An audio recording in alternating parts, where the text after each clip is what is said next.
हमारी दुनिया जितनी बड़ी है उससे बड़े हैं इसके रहस्य। इतिहास में घटित कुछ घटनाओं की वजह से हमारी दुनिया के ही कुछ ऐसे रहस्यमय स्थान हैं जो आज रहस्यों में डूबे हुए हैं। इन्हीं स्थानों में कुछ ऐसे रहस्यमय महल है जो कि आज भूतों के साए, डरावने रहस्य और श्राप की घटनाओं से आज भी जूझ रहे हैं। तो चलिए आज हम आपको बताते हैं दुनिया के 9 रहस्यमय महलों के बारे में। इस वीडियो में आप शुरू से लेकर अंत तक बने रहिएगा, क्योंकि हमने रहस्यमय महलों की सूची कुछ इस प्रकार बनाई है कि जैसे जैसे यह वीडियो आगे बढ़ती रहेगी ऐसे ऐसे और भी ज्यादा रहस्य और डर बढ़ता रहेगा।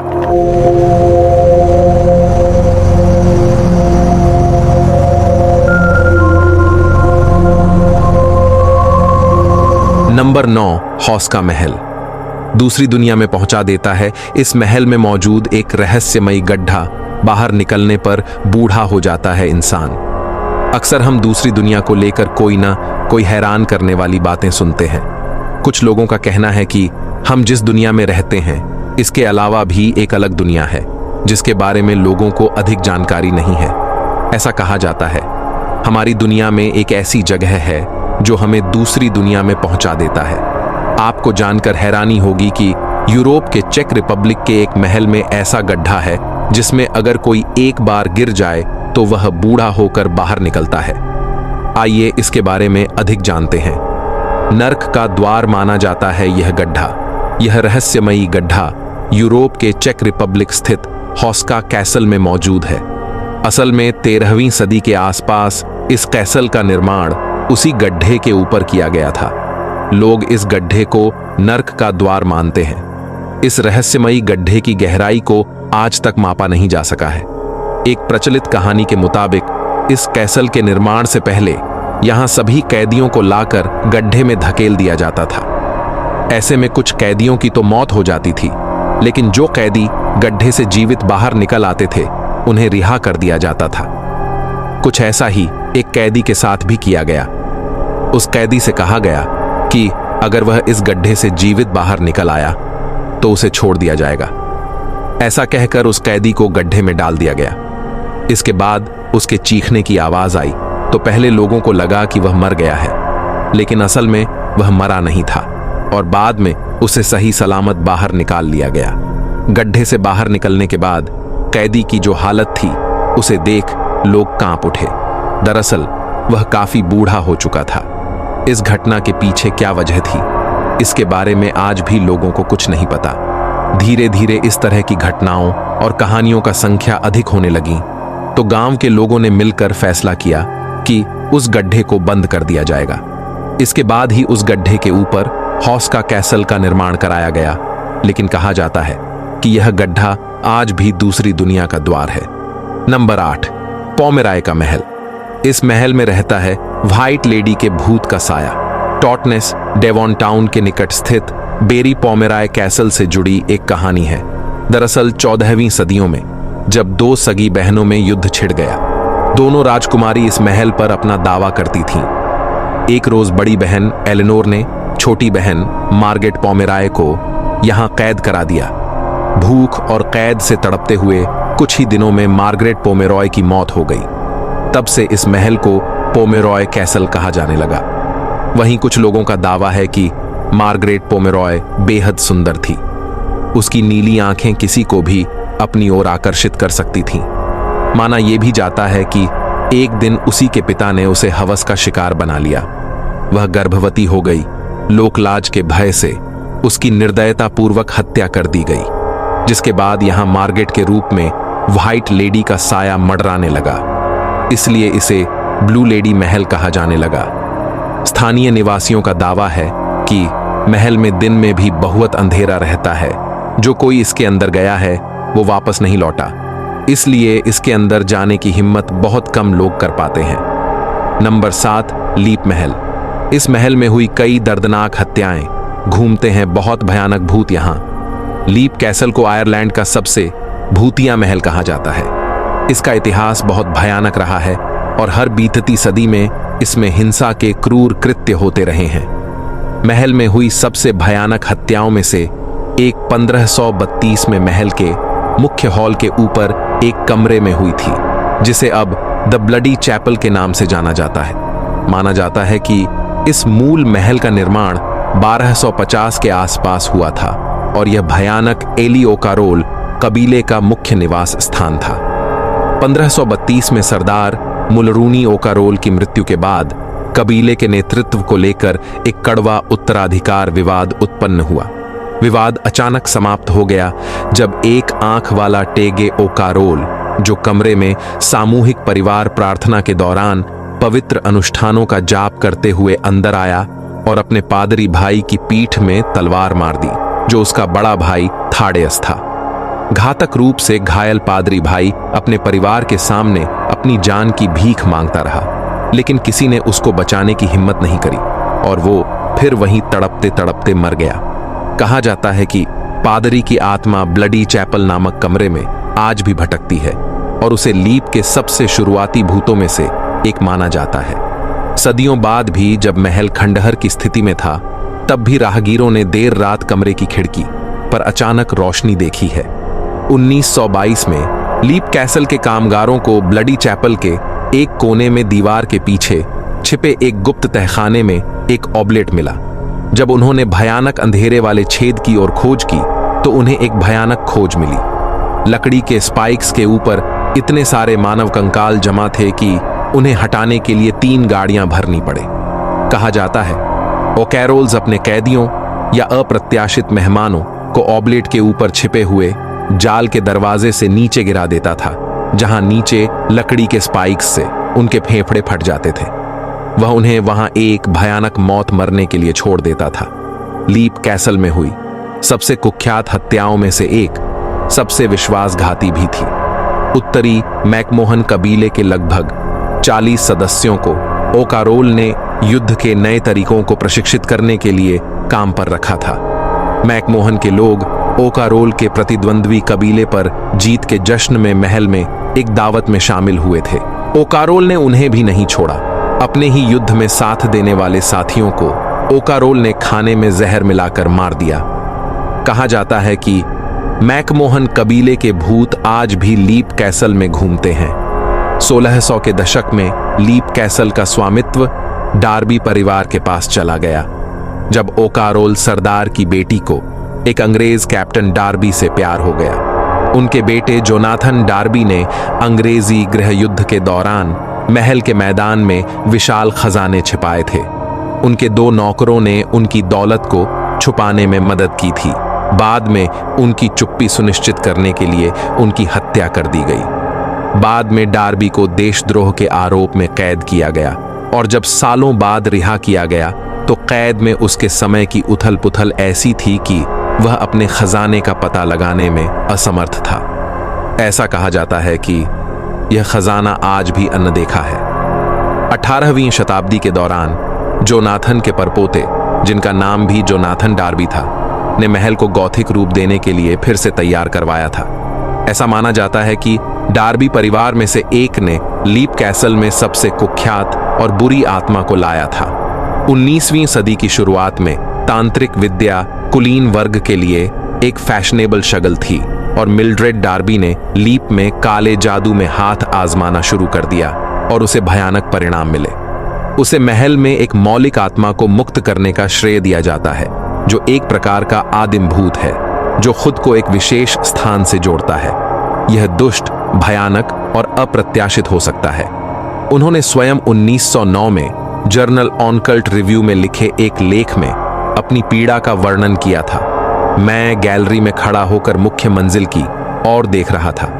तभी मुझे लगा कि किसी ने मेरे कंधे पर हाथ रखा है। वह चीज भेड़ के आकार की थी, पतली, चमड़ीदार, काली। उसका चेहरा मानवीय था, अधिक सटीक रूप से कहें तो अमानवीय। उसकी आंखों में वासना थी जो काली खोहों में आधी सड़ी हुई लग रही थी और मेरी आंखों में घूर रही थी। भयानक गंध 100 गुना तीव्र होकर मेरे चेहरे पर आ गई, जिससे मुझे जानलेवा मतली आ गई। यह सड़ती हुई लाश की गंध थी। इस महल के इन भयानक रहस्य को लेकर आप क्या कहना चाहेंगे, हमें कमेंट करके जरूर बताइएगा। Number 6, bran castle. ड्रैकुला से है इस रहस्यमयी महल का संबंध।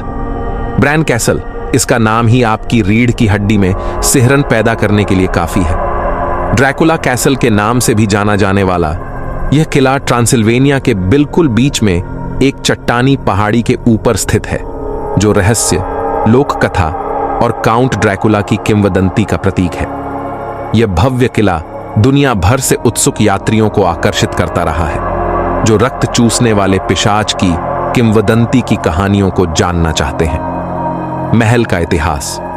ब्रैन कैसल निस्संदेह एक भव्य दृश्य है। इसकी ऊंची पत्थर की दीवारों और विस्मयकारी वास्तुकला के साथ महल का निर्माण 14वीं शताब्दी के दौरान किया गया था। तब से महल ने विभिन्न उद्देश्यों की पूर्ति की है।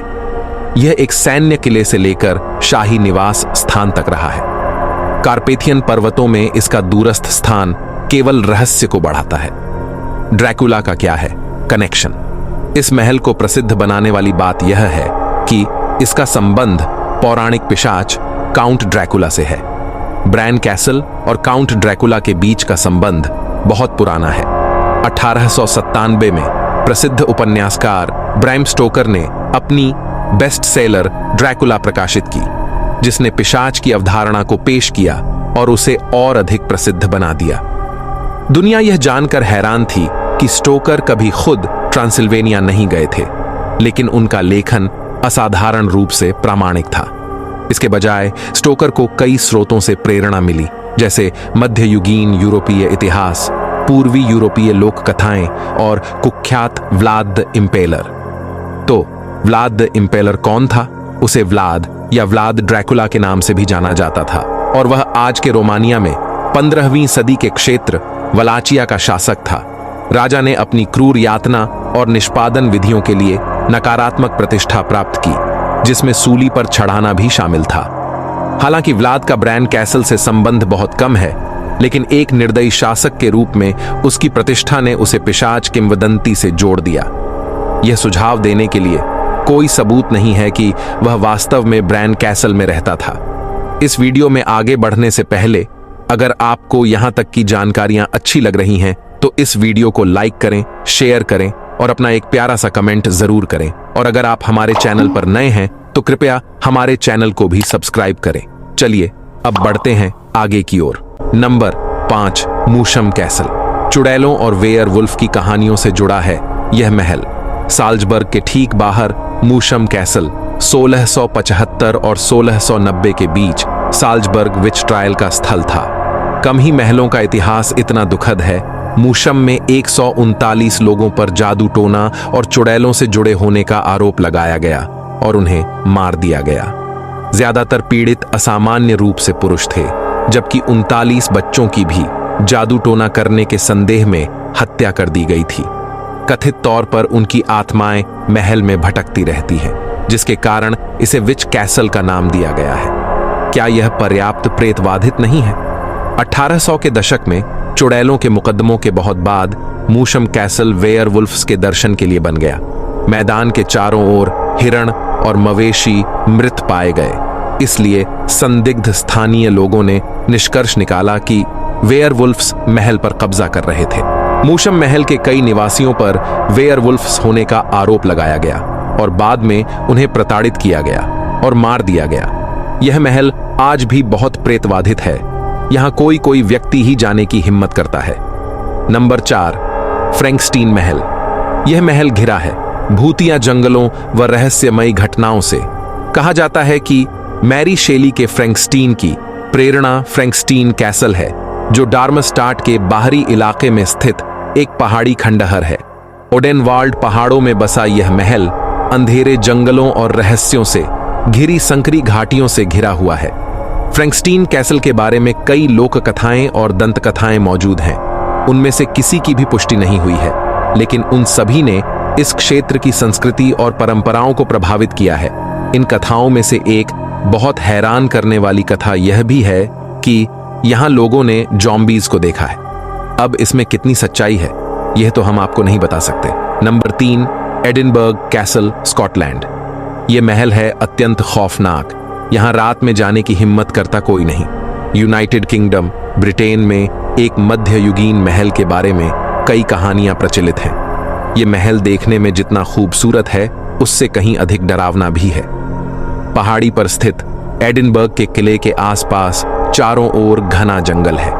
हरियाली और पेड़ों के बीच घिरा एकांत में यह किला रात के वक्त बेहद डरावना लगता है।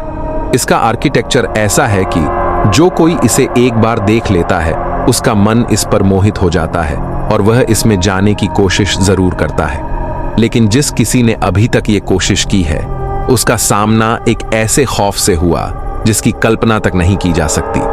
जी हां, मान्यता है कि इस किले में बरसों पहले कई सैनिक मारे गए थे। उनकी आत्माएं अब यहां भटकती हैं। इसे मैडन कैसल कहा जाने लगा है।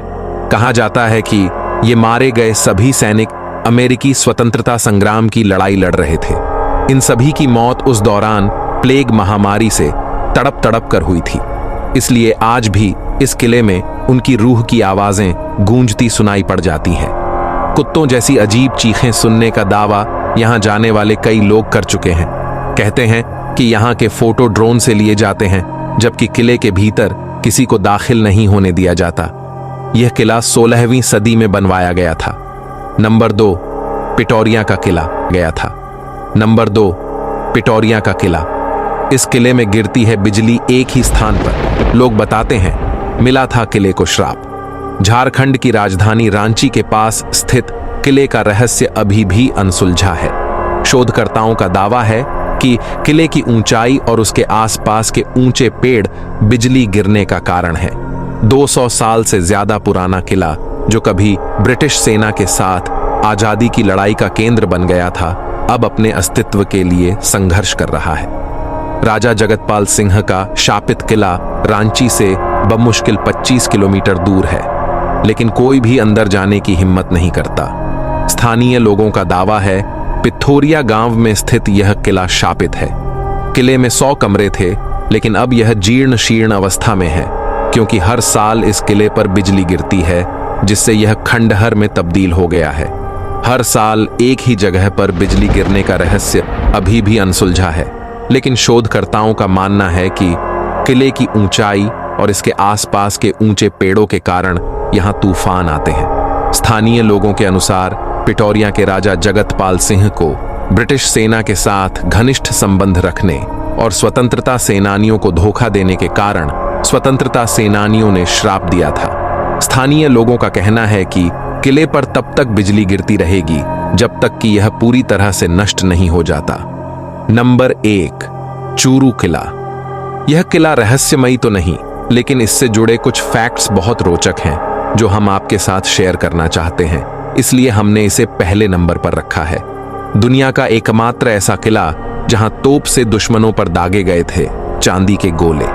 प्राचीन समय में राजा अपने राज्य या किले की रक्षा के लिए क्या कुछ नहीं करते थे, यहां तक कि वो सोने चांदी, हीरे जवाहरात की भी कीमत नहीं समझते थे।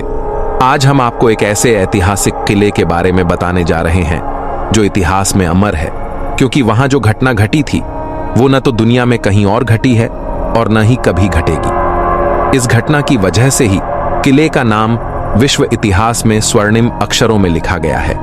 इसे चूरू किले के नाम से जाना जाता है। यह राजस्थान के चूरू जिले में स्थित है। वर्ष 1694 में ठाकुर कुशल सिंह ने इस किले का निर्माण करवाया था। इसके पीछे मकसद आत्मरक्षा के साथ साथ राज्य के लोगों को भी सुरक्षा प्रदान करना था। यह किला दुनिया का एकमात्र ऐसा किला है जहां युद्ध के समय गोला बारूद खत्म हो जाने पर तोप से दुश्मनों पर चांदी के गोले दागे गए थे। यह इतिहास की बेहद ही हैरान कर देने वाली घटना थी जो वर्ष 1814 में घटी थी। उस समय इस किले पर ठाकुर कुशल सिंह के वंशज ठाकुर शिवजी सिंह का राज्य था। इतिहासकारों के मुताबिक ठाकुर शिवजी सिंह की सेना में 200 पैदल और 200 घुड़सवार सैनिक थे, लेकिन युद्ध के समय सेना की संख्या अचानक से बढ़ जाती थी, क्योंकि यहाँ रहने वाले लोग अपने राजा के लिए कुछ भी कर गुजरने को तैयार रहते थे और इसीलिए वो एक सैनिक की तरह दुश्मनों से लड़ते थे। सिर्फ यही नहीं, वो अपने राजा और राज्य की रक्षा के लिए अपनी धन दौलत तक लुटा देते थे। साल 1814 अगस्त का महीना था। बीकानेर रियासत के राजा सूरत सिंह ने अपनी सेना के साथ चूरू किले पर हमला बोल दिया। इधर ठाकुर शिवजी सिंह ने भी अपनी सेना के साथ उनका डटकर मुकाबला किया, लेकिन ये घटना चुरू के इतिहास में अमर है। आज की वीडियो में बस इतना ही। आशा करते हैं आपको आज की वीडियो में दी गई जानकारियां अच्छी लगी होगी, इसलिए इस वीडियो को लाइक करें, शेयर करें और हमारे चैनल को भी सब्सक्राइब करें। चलिए